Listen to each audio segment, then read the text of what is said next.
ಇದು ಈ ಒಂದು ಯಲಬುರ್ಗಾ ಕ್ಷೇತ್ರದಲ್ಲಿ ನಮ್ಮ ಸಮಾಜ ಹೆಚ್ಚಿರುವಂತ ಒಂದು ಗ್ರಾಮ ಅಂದ್ರೆ ಇವತ್ತು ಬಿನಾಳ ಗ್ರಾಮ ಅಂತ ಬಹಳ ಅಭಿಮಾನದಿಂದ ನಾವು ಹೇಳ್ತಾ ನಾವು ನಿಮ್ಮ ಪ್ರವಾಗತ್ತೆಗೆ ಹೋರಾಟ ಮಾಡಕತ್ತೀವಿ.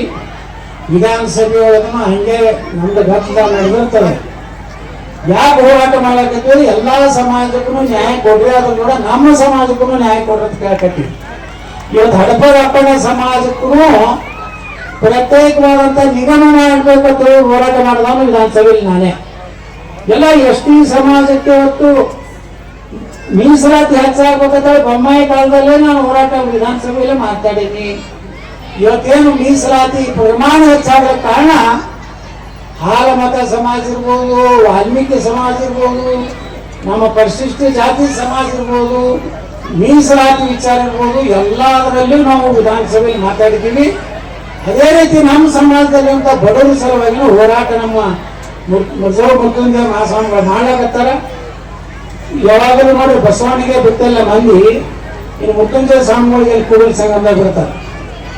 ಅದಕ್ಕೆ ನಾವು ಹೇಳೇನು ಬಸವ ಮೃತ್ಯುಂಜಯ ಮಹಾಸ್ವಾಮಿಗಳಿಗೆ ಆ ಮಠ ಹತ್ತಾರ 2 ಎಕರೆ ಇಟ್ಲ ಬಿಟ್ಟು ಬಿಡ್ರಿ, ಅದ್ರಾಗ ಏನೈತೆ ಅಲ್ಲಿ ಸುಡಗಾರು ಇಲ್ಲ, ಒಂದು ಮಠದಾಗ ಕೆಳಗೆ ಕಳಿಸಿಲ್ಲ, ಮ್ಯಾಗ ಚಲೋ ಪಂಕ ಇದೆ.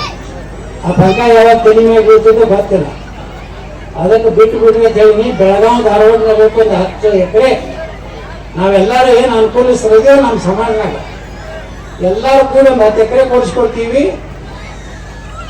ಚಲೋ ಮಠ ಕಿತ್ತ ಅಲ್ಲಿ ಕೋಚಿಂಗ್ಗೆ ಹೋಗ್ತಾರಲ್ಲ ಹುಡುಗರು ನಮ್ಮ ಸಮಾಜದವ್ರು, ಇಲ್ಲಿ ಯಾವ ಸಮಾಜದವ್ರು ನಾ ಹೇಳೀನಿ ಎಲ್ಲಾ ಸಮಾಜದ ಬಡವರಿಗೆ ಕೊಡೋಣ. ನಾವು ಬರೀ ನಮ್ಮ ಪಂಚಮಸಾಲಿ ಸಮಾಜಕ್ಕೆ ಮಾಡ್ಕೋದಿಲ್ಲ.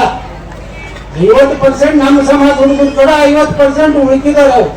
SC ST ಇರಲಿ, ಹಾಲಮತ ಇರಲಿ, ಯಾರೇ ಇರಲಿ, ಅವ್ರು ಎಲ್ಲರಿಗೂ ಕೋಚಿಂಗ್ ಅಂತ ಧಾರವಾಡ ಬರ್ತಾರಲ್ಲ. ಇವತ್ತು ಮಕ್ಕಳು ಪಾಪ ಪೊಲೀಸ್ ಆಗ್ಬೇಕಂತ ಬರ್ತಾರ, PS ಆಗ್ಬೇಕಂತ ಬರ್ತಾರ, AC ಆಗ್ಬೇಕಂತ ಬರ್ತಾರ.